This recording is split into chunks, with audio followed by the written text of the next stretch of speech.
आज विभागीय आयुक्त कार्यालय औरंगाबाद में हम निवेदन दिए हैं। इसमें वक्फ बोर्ड की भी मांगना है। वक्फ बोर्ड में अशरफ भाई वगैरह बोल रहे थे परमानेंट सीओ देना, इसके लिए हम बहुत दिन से कोशिश कर रहे हैं। उसके अलावा वहाँ पे जो वक्फ बोर्ड के अब जो भाड़े कम हो रहे, भाड़े बड़ा ऐसा ही है। उसके बाद यहाँ पे जो गोहत्या के नाम के ऊपर जो मुस्लिम समाज में जो मारहान हो रही कर रही, ये बहुत बड़ी बुरी बात है। ये नहीं होना, इसके लिए हम यहाँ पे निवेदन दिए। वो है कि बड़े बड़े जो महाराष्ट्र के अंदर बूचड़खाने और देश के अंदर आंध्र प्रदेश, उत्तर प्रदेश और कर्नाटक, यहाँ भी बड़े बड़े बूचड़खाने और ये है कत्ल खाने। तो ये कत्ल खाने बंद होना चाहिए। अगर ये बंद हो गए तो ये जो मारहान ये वगैरह है ये होने वाला नहीं है, इसलिए वो बंद होना चाहिए, ऐसी मांगनी है वो। अब दूसरी बात क्या है, वो जो 4 चक्की गाड़ी जो मुस्लिम समाज के लोग लेके जा रहे हैं, तो जगह जगह उनको अड़ा के वो मारहान हो रही है। ऐसा वो हमारे महाराष्ट्र में भी घट रहा है और देश के अंदर भी घट रहा है। तो ये जो चीजें हैं, ये जो पकड़ के उन जो लोग गाड़ी लेके जा रहे हैं उनको रुका के मारहान करना, ये हमारे घटने के कौन से कायदे में है? इनको कौन अधिकार दिया? उसके बाद जो हमारे कायदे जो हैं वो कौन से कायदे के अंदर ही है कि जो हमारे लोगों को रुका के उनको मारना? और इनको जो है कौन अधिकार दिया? इनका काम है, अगर कुछ हो रही, कुछ घटना ये है तो आप बिल्कुल पुलिस में ये वगैरह मालूम कर दो, वो आके उसको क्या है उसका ये कर देंगे, ऐसा ये बोलना है।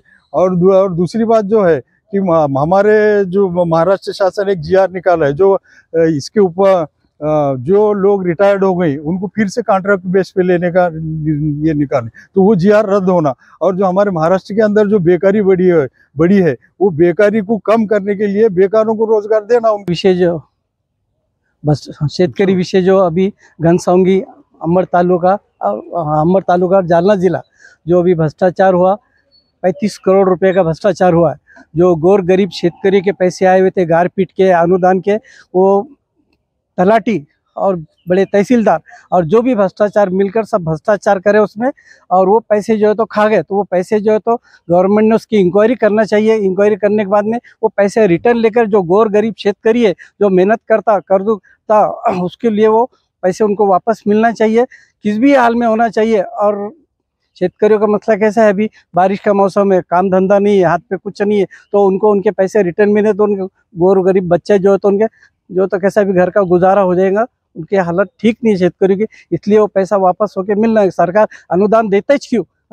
अगर गरीब है बोल के सरकार अनुदान देता, नहीं तो क्या गरज है सरकार को अनुदान? ये चोर भामटों को इनको क्या करना, जो पैसे खाए उनको जो तो सरकार ने उनके ऊपर कार्रवाई करना और उनको निलंबित करना चाहिए। उनको एकदम नौकरी से, तलाटी हो, तहसीलदार हो, कोई भी जो गौर गरीब का पैसा खाएगा उनको जो तो निलंबित करना चाहिए और उनको जो तो सस्पेंड कर देना चाहिए। डिविजनल कमिश्नर में दिया गया, एक वक्फ बोर्ड में भी दिया गया। तो मुख्य मांगनी इसमें ऐसी है कि काटे पिंपड़ गाँव एक गंगापुर तालुके में गाँव है, वहाँ पर मस्जिद की जगहों पर बगैर वक्फ बोर्ड की एनओसी लेकर वहाँ पर जो है तो पुतला लगाया गया।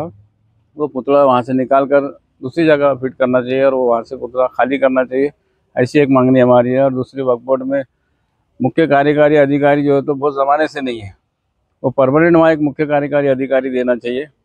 और जो गोवंश के नाम पर जो धांधलियाँ हो रही है और दादागिरी हो रही, वो दादागिरी बंद होना चाहिए। और जो हिंदू संगठन जो उसके ऊपर कार्रवाई कर रहे, उनको कौन अधिकार दिया? इसके लिए जो तो यंत्रणा है गवर्नमेंट के पास, पुलिस महकमा है, ये इन्होंने वो कार्रवाई करना, इन्होंने नहीं करना। ऐसा उनके ऊपर जो ये इलीगल काम करते हैं उनके ऊपर कार्रवाई होना चाहिए। और दूसरे जो है तो हमारे जैसे इन्होंने बताया कि भाई शेतकरियों के साथ जो भ्रष्टाचार हुआ उसकी भी कार्रवाई होना चाहिए।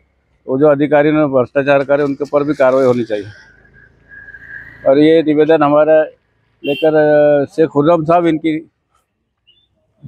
साहब इनके नेतृत्व में ये निवेदन मोर्चा निकाला गया और यहाँ डिविजनल कमिश्नर में आके मांगनी दी गई, निवेदन दिया गया। और अगर इस पर कार्रवाई नहीं हुई तो लोकशाही तरीके से आगे भी इसके ऊपर रास्ता रोको आंदोलन किया जाएगा।